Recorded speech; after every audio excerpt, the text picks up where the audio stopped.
തെരഞ്ഞെടുപ്പ് അടുത്ത് നിൽക്കുന്നു. പിണറായി കളത്തിലിറങ്ങി കളിക്കുന്നു എന്നുള്ളതാണ് കുറച്ച് ദിവസമായിട്ടുള്ള അദ്ദേഹത്തിൻ്റെ പ്രസംഗങ്ങൾ. അദ്ദേഹം ജില്ലാ സമ്മേളനത്തിലൊക്കെ പങ്കെടുത്ത് സംസാരിക്കുന്ന വാക്കുകളൊക്കെ ഇപ്പോൾ കഴിഞ്ഞ ദിവസം മലപ്പുറത്ത് പറഞ്ഞതാണ് ഏറെ ശ്രദ്ധിക്കപ്പെട്ടത്. 4 വോട്ടിന് വേണ്ടി രാഷ്ട്രീയ ചെറ്റത്തരം കാണിക്കുന്നവരെല്ലാം ഇടതുപക്ഷം എന്ന് വർഷങ്ങളായി പറഞ്ഞുകൊണ്ടിരിക്കുന്ന വാക്കുകളാണ്. പക്ഷേ എവിടെയൊക്കെ പാളിയിട്ടുണ്ട്, ഏതൊക്കെ തരത്തിൽ അത് തിരിച്ചടിയായിട്ടുണ്ട് ആ വാക്കുകൾ തന്നെ എന്നുള്ളത് കൂടി പരിശോധിക്കേണ്ടതാണ്. നിഷാദ്, അതൊരു ഗെയിം ആണ്. ഒരു തദ്ദേശ തെരഞ്ഞെടുപ്പ് വരുന്നു, നിയമസഭാ തെരഞ്ഞെടുപ്പ് വരുന്നു, സമീപകാലത്തുണ്ടായിട്ടുള്ള രാഷ്ട്രീയ വിഷയങ്ങളെല്ലാം കൂടി ചേർത്ത് കുറച്ച് ഒതുങ്ങിയിരുന്ന പിണറായി വീണ്ടും ഇറങ്ങുകയാണോ? എന്താണ് ഉദ്ദേശിക്കുന്നത്? അല്ല, CPM ഇപ്പോൾ തീരുമാനിച്ചുറപ്പിച്ച് നടപ്പിലാക്കിക്കൊണ്ടിരുന്ന ഒരു സ്ട്രാറ്റജിയുടെ ഭാഗമാണ് ഇത്. അതായത് മുസ്ലിം ലീഗിനെ പരമാവധി ആക്രമിക്കുക. മുസ്ലിം ലീഗിനെ പരമാവധിയിൽ ആക്രമിക്കുക എന്ന് പറയുമ്പോൾ UDF ഏറ്റവും പ്രധാനപ്പെട്ട കക്ഷിയാണ് മുസ്ലിം ലീഗ്. കേരളത്തിലെ ഏറ്റവും വലിയ പാർട്ടികളിൽ ഒന്നാണ്. അപ്പോൾ ആ മുസ്ലിം ലീഗ് മുസ്ലിം തീവ്രവാദ ആശയങ്ങളിലേക്ക് കടന്നിരിക്കുന്നു. അതിന് എക്സ്ട്രീമിസ്റ്റ് ഓർഗനൈസേഷൻസുമായിട്ടാണ് ബന്ധം എന്ന് പറയുക വഴി മുസ്ലിം ലീഗിനകത്ത് മുസ്ലിം തീവ്ര ആശയങ്ങൾ കടന്നുകൂടിയിരിക്കുന്നു. UDFിനകത്ത്. അപ്പോൾ UDF ഒരു മുസ്ലിം തീവ്ര സംഘത്തിൻ്റെ പിടിയിലായിരിക്കുന്നു എന്ന് പറഞ്ഞ് ഒരു എന്താണ് അതിനെ ആ നിലയ്ക്ക് കോർണർ ചെയ്യാനുള്ള ഒരു ശ്രമമാണ്, തീരുമാനമാണ് അവരെടുത്തിട്ടുള്ളത്. ആ തീരുമാനത്തിൻ്റെ ഭാഗമായിട്ട് അവർ ആഞ്ഞാക്രമിക്കുന്നു. നേരത്തെ അവർ സാദിഖ് അലി ശിഹാബ് തങ്ങൾ ഫാമിലിയിലുള്ള ആളുകളെ അങ്ങനെ അറ്റാക്ക് ചെയ്യുമായിരുന്നില്ല. ഇപ്പോൾ തങ്ങളെ തന്നെയും നേരിട്ട് അറ്റാക്ക് ചെയ്യാം, അങ്ങനെ ഒരു വിശുദ്ധ പദവി ആക്രമണത്തിലൂടെ ഇല്ലാതാക്കാം എന്നൊരു സ്ട്രാറ്റജി എടുത്ത് അതും അവർ ചെയ്തുകൊണ്ടിരിക്കുന്നതാണ് നമ്മൾ കാണുന്നത്. അതുകൊണ്ട് ഇതിൽ പുതിയ എന്തെങ്കിലും വിവരങ്ങളുടെ അടിസ്ഥാനത്തിലോ അല്ലെങ്കിൽ എന്തെങ്കിലും തരത്തിലുള്ള പ്രത്യേക ഇൻപുട്സിൻ്റെ അടിസ്ഥാനത്തിലോ ഒന്നുമല്ല ലീഗിനെ വിമർശിക്കുന്നത്. മുസ്ലിം ലീഗ് ഇപ്പോൾ വേറെ ചില സംഘടനകളുടെ നിയന്ത്രണത്തിലാണ് പ്രവർത്തിക്കുന്നത് എന്ന് പറയുന്നു. ജമാഅത്തെ ഇസ്ലാമി, SDPI പോലെയുള്ള മുസ്ലിം സംഘടനകളാണ് മുസ്ലിം ലീഗിനെ ഡ്രൈവ് ചെയ്യുന്നതെന്ന് പിണറായി വിജയൻ ആക്ഷേപിക്കുന്നുണ്ട് അല്ലെങ്കിൽ ആരോപിക്കുന്നുണ്ട്. അപ്പോൾ അതിന് എന്താണ് നിങ്ങളുടെ കയ്യിലുള്ള വിവരം എന്ന് ചോദിച്ചാൽ അദ്ദേഹത്തിന് അങ്ങനെ വിവരങ്ങളൊന്നും പറയാനില്ല. ഇപ്പോൾ മുസ്ലിം ലീഗിൻ്റെ കമ്മിറ്റിയിൽ തീരുമാനമെടുക്കുന്നതിന് പിന്നിൽ ജമാഅത്തെ ഇസ്ലാമിയോ SDPIയോ കയറി പ്രവർത്തിക്കുന്നുണ്ടോ, അതോ ഇവരുടെ മുദ്രാവാക്യത്തിന് കീഴിൽ അവർ അണിനിരക്കുന്നുണ്ടോ എന്ന് ചോദിച്ചാൽ അങ്ങനെയൊന്നും വിവരങ്ങളില്ലല്ലോ. പിന്നെ പലതരത്തിലുള്ള സംഗതികൾ പറയാൻ പറ്റും, കുറേ ആക്ഷേപങ്ങൾ ഉന്നയിക്കാൻ പറ്റും. ഇപ്പോൾ പാലക്കാട് UDF ജയിച്ചതിന് പിന്നിൽ SDPI ആണ് എന്ന് ആഞ്ഞു പറഞ്ഞുകൊണ്ടേയിരുന്നു CPM. അപ്പോൾ SDPIക്ക് എത്ര വോട്ടുണ്ട്, ആ വോട്ട് കിട്ടിയാൽ ഈ ഭൂരിപക്ഷമായിട്ട് കണക്ക് കൂട്ടി നോക്കാൻ ചോദിച്ചാൽ കണക്കൊന്നും കേൾക്കണ്ട, ജയിച്ചത് SDPI കൊണ്ടാണ് എന്നാണ്. അപ്പോൾ അത് പറയാൻ ഒരു രാഷ്ട്രീയമായ ആക്ഷേപം ഉന്നയിച്ചൊരു അന്തരീക്ഷം സൃഷ്ടിക്കുകയാണ്. ഫാക്ട്സ് ആൻഡ് ഫിഗേഴ്സ് ഒന്നും ഒരു ഘടകമല്ല. അതാണ് നമ്മൾ കണ്ടുകൊണ്ടിരിക്കുന്നത്. അപ്പോൾ അതിനകത്ത് വലിയ അത്ഭുതമൊന്നും തോന്നുന്നില്ല. ഇപ്പോൾ ഇത് വീണ്ടും ഉറക്കെ പറയാൻ, ഇപ്പോൾ സമ്മേളനത്തിൽ പ്രസംഗിക്കുമ്പോൾ വളരെ ഒച്ചത്തിലാണ് പിണറായി വിജയൻ പറയുന്നത്. അത് ഉറക്കെ പറയുന്നതിൻ്റെ കാരണം എനിക്ക് തോന്നുന്ന ഒന്ന്, ഇപ്പോൾ ഒരു പ്രത്യേകതരം കൺസോൾട്ടേഷനാണ് CPM ഇപ്പോൾ ശ്രമിക്കുന്നതെന്ന് തോന്നുന്നു. ആ കൺസോൾട്ടേഷന് അപകടകരമാകുമെന്ന് തോന്നുന്ന ഒരു ഡെവലപ്മെൻറ്റ് കഴിഞ്ഞ ആഴ്ച ഉണ്ടായി. അദ്ദേഹം ഈ 92ാമത് ശിവഗിരി തീർത്ഥാടന സമ്മേളനത്തിൽ സംസാരിക്കവേ അദ്ദേഹം വളരെ കൂളായി പറഞ്ഞു പോകുന്നൊരു വാചകമുണ്ട്. സനാതനധർമ്മത്തിൻ്റെ എല്ലാ മോശം മൂല്യങ്ങൾക്കും മോശം സംഗതികൾക്കും എതിരായിരുന്നു ഗുരു. പക്ഷേ ഗുരുവിനെ ഇപ്പോൾ സനാതനധർമ്മത്തിൻ്റെ ആലയിൽ കൊണ്ടുപോയി കെട്ടാൻ ശ്രമിക്കുകയാണ്. അതിൽ നിന്ന് അതിനെ വിടുവിപ്പിക്കേണ്ട ഉത്തരവാദിത്വം നമുക്കെല്ലാം ഉണ്ടെന്നുള്ള ഒരു സാധാരണ നിലയ്ക്കുള്ള ഒരു അനുസ്മരണ പ്രഭാഷണം നടത്തിപ്പോയി. പക്ഷേ അതുമാത്രം പിക്ക് ചെയ്യപ്പെടുകയും സനാതനധർമ്മത്തെ പിണറായി വിജയൻ ആക്രമിക്കുന്നു, സനാതനധർമ്മം ഭാരതീയ പൈതൃകത്തിൻ്റെ ഭാഗമാണെന്ന മട്ടിൽ VD സതീശനെ പോലുള്ള ആളുകൾ തിരിച്ചു വെച്ചു. അപ്പോൾ എവിടെയാണോ കൺസോൾട്ടേഷൻ ശ്രമിക്കുന്നത് അവിടെ പണിയാകുന്ന തരത്തിലുള്ള ഒരു ഡെവലപ്മെൻറ്റാക്കി അതിനെ മാറ്റാൻ ഇപ്പുറത്തോട് ശ്രമിക്കുന്നു. BJP RSS ഏറ്റെടുക്കുന്നു. NSS ഞങ്ങളുടെ കാര്യം മാത്രം നോക്കാനാണ് നിങ്ങൾക്ക് പറ്റുള്ളൂ, മറ്റുള്ളവരുടെ കാര്യത്തിൽ അഭിപ്രായം പറയാൻ നിങ്ങൾക്ക് കഴിയുമെന്ന് ചോദിച്ച് സീനൊന്ന് തിരിക്കുന്നു. അപ്പോൾ അവർ തിരിച്ച സീൻ പഴയതിലേക്ക് തിരിച്ചു കൊണ്ടുവരാൻ പിണറായി വിജയന് ബാധ്യതയുണ്ടല്ലോ, ഉത്തരവാദിത്തമുണ്ട്. അതുകൊണ്ട് അദ്ദേഹം എന്ത് ചെയ്യുന്നു, വളരെ ഉച്ചത്തിലുള്ള ഭാഷയിൽ അദ്ദേഹം വിമർശിക്കുകയാണ് ലീഗ് തീവ്രവാദത്തിൻ്റെ പിടിയിൽ അകപ്പെട്ടിരിക്കുകയാണ് എന്ന്. കഴിഞ്ഞ ആഴ്ച നമ്മൾ കണ്ടതാണ്. താനൂരിൽ വിജയിച്ച അബ്ദുറഹ്മാൻ എന്ന് പറയുന്ന CPMലെ LDFിൻ്റെ ഭാഗമായ മന്ത്രി, അദ്ദേഹം ജയിച്ചത് ഞാൻ SDPIയുടെ പിന്തുണയും എനിക്ക് കിട്ടിയിട്ടുണ്ട്, മുസ്ലിം ലീഗിനെതിരായി ഞങ്ങൾ SDPIയെ കൂടി സംഘടിപ്പിച്ചു എന്ന് തുറന്നു പറഞ്ഞു അദ്ദേഹം. അങ്ങനെ ഒരു MLAയും മന്ത്രിയും തുറന്നു പറഞ്ഞ് നിൽക്കുന്ന ഒരു പശ്ചാത്തലത്തിലാണ് അതേ SDPIയുടെ പങ്കാളിത്തത്തിലൂടെയാണ് ലീഗ് പ്രവർത്തിക്കുന്നത്. ലീഗിനെതിരായി ഞങ്ങൾ എല്ലാവരെയും ഒരുമിപ്പിച്ചു, അതിൽ SDPI ഉണ്ട് എന്നാണ് അബ്ദുറഹ്മാൻ പറയുന്നത്. പിണറായി വിജയൻ പറയുന്നത് ലീഗ് SDPIയുടെ കൂടെ പ്രവർത്തിക്കുകയാണ് എന്നാണ്. അപ്പോൾ ആ വൈരുദ്ധ്യം കാണണം. അപ്പോൾ നമ്മൾ കുറേ തവണ പറഞ്ഞതുകൊണ്ട് കൂടുതലായി എനിക്കൊന്നും ആഡ് ചെയ്യാനില്ല. CPM ഈ തദ്ദേശ തെരഞ്ഞെടുപ്പിൽ ആഗ്രഹിക്കുന്ന ഒന്ന് ഒരു പ്രത്യേക സമവാക്യ നിർമ്മിതിക്ക് ശ്രമിക്കുകയാണ്. അപ്പോൾ അതിൻ്റെ സാക്ഷാത്കാരത്തിന് വേണ്ടിയുള്ള ആഞ്ഞടികളാണ് ഈ കണ്ടുകൊണ്ടിരിക്കുന്നത്. ജിംസയുടെ യഥാർത്ഥ ശത്രുവിനെ മറക്കുന്ന ഒരു രീതി CPMന് പലപ്പോഴും സംഭവിച്ചിട്ടുള്ളതാണ്. പറച്ചിലൊന്നും പ്രവൃത്തി വേറെയും ഒക്കെ ആയി പോകുന്നൊരു അവസ്ഥയിലാണോ ഇപ്പോഴും ഉള്ളത് പാർട്ടി? അത് നമ്മൾ പലവട്ടം ചർച്ച ചെയ്തൊരു കാര്യമാണ്. ഇത് ഒരു പുതിയ സ്ട്രാറ്റജി ഒന്നുമല്ല. ഇപ്പോൾ ഈ ലോക്സഭാ തെരഞ്ഞെടുപ്പ് വന്നു, അതിൽ തോൽവിയുണ്ടായി, ഒരു പുതിയ സ്ട്രാറ്റജി എടുത്ത് കളയാം, ഇങ്ങനെ ചെയ്യാം എന്നോർത്തതല്ല. ഇത് CPM മുമ്പേ ചെയ്യാറുള്ള ഒരു സ്ട്രാറ്റജി തന്നെയാണ്. മുമ്പ് ചെയ്യാറുള്ളതെന്ന് പറഞ്ഞാൽ ഇപ്പോൾ ഈ 2016 വരെ CPM ചെയ്യുക ലീഗിനെ ആക്രമിക്കുന്നതെന്ന് വെച്ചാൽ പ്രത്യക്ഷത്തിലല്ല ആക്രമിക്കുക. ഇപ്പോൾ UDFിൻ്റെ സംവിധാനം, ഇപ്പോൾ കുഞ്ഞുമാണി കുഞ്ഞാലിക്കുട്ടി ഇത് പറയുമായിരുന്നു. ഈ കുഞ്ഞുമാണി കുഞ്ഞാലിക്കുട്ടി എന്ന് പറഞ്ഞാൽ അതിൻ്റെ അർത്ഥം എന്താണ്?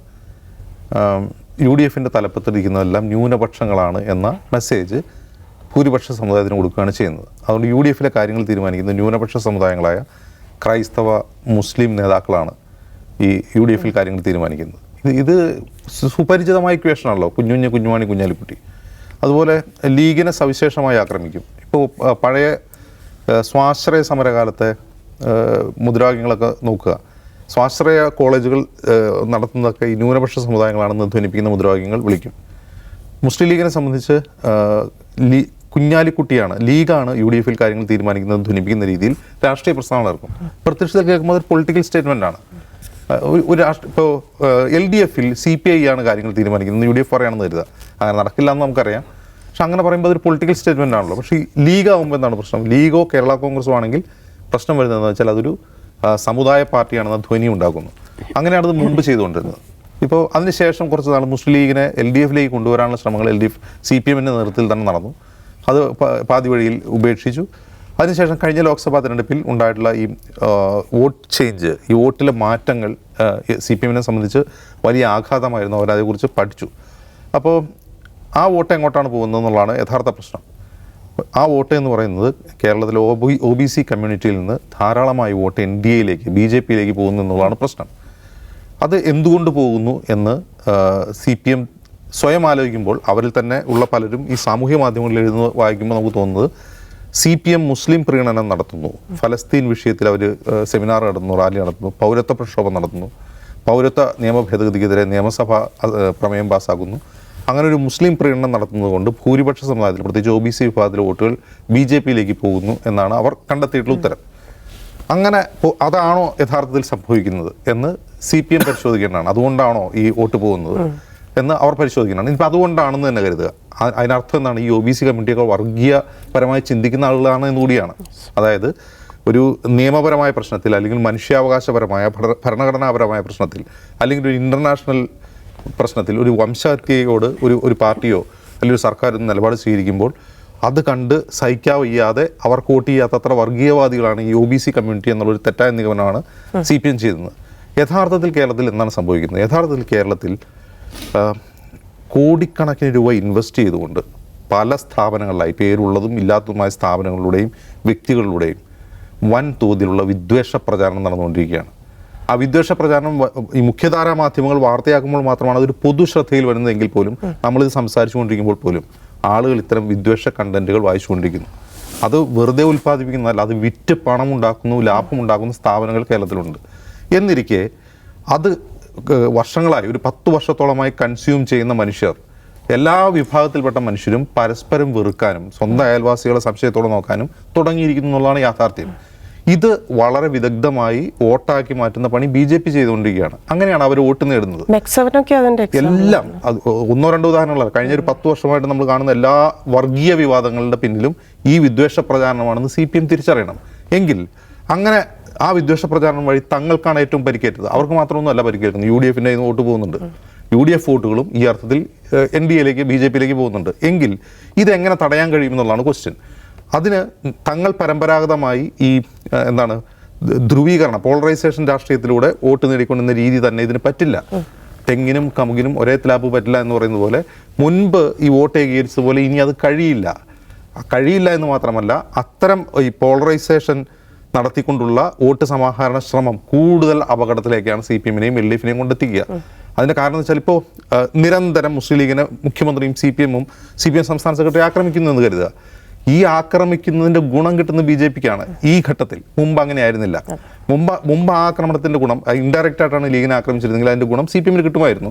ഇപ്പോഴങ്ങനെയല്ല. CPM നടത്തുന്ന മുഖ്യമന്ത്രി എല്ലാ സമ്മേളനം പോയിട്ട് ഇത് പ്രസംഗിക്കുകയാണെന്ന് കരുതുക.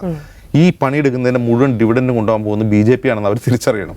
കാരണം അത് മുമ്പത്തെ പോലെയല്ല ഈ വോട്ടിൻ്റെ ഡൈനാമിക്സ് ഇപ്പോൾ എന്ന് മനസ്സിലാക്കണം. കാരണം രാഷ്ട്രീയ പാർട്ടികളല്ല ഇപ്പോൾ വോട്ട് നിശ്ചയിക്കുന്നത്, രാഷ്ട്രീയ അജണ്ടകളുടെ മേലുള്ള ആളുകൾ വോട്ട് ചെയ്യുന്നത് എന്ന് മനസ്സിലാക്കണം. അതിന് പിന്നിൽ പണിയെടുക്കുന്ന വലിയ സംഘങ്ങൾ കേരളത്തിൽ പ്രവർത്തിക്കുന്നുണ്ടെന്ന് CPM തിരിച്ചറിയണം. അല്ല, അതിൽ വളരെ പ്രധാനപ്പെട്ട കാര്യമാണ്. കാരണം കഴിഞ്ഞ ലോക്സഭാ തെരഞ്ഞെടുപ്പിൽ CPM തോറ്റുപോയ സ്ഥലങ്ങളിലെല്ലാം CPM നിന്ന് ഇറങ്ങിപ്പോയ വോട്ടുകൾ പോയത് UDF തോറ്റുപോകുമെന്ന് നാട്ടുകാർക്ക് ഉറപ്പുണ്ടായിരുന്ന ഒരു പാർട്ടിക്ക് ആളുകൾ വോട്ട് ചെയ്തു. എന്ന് വെച്ചാൽ ഇപ്പോൾ പല സ്ഥലത്തും BJP ജയിക്കാൻ സാധ്യതയുള്ള 1-2 സീറ്റുകൾ, ബാക്കി പല സ്ഥലത്തും ഈ പറഞ്ഞ ആറ്റിങ്ങലിലും ആലത്തൂരും ആലപ്പുഴയിലും എല്ലാം BJP വോട്ട് കൂടി, CPM വോട്ട് കുറഞ്ഞു.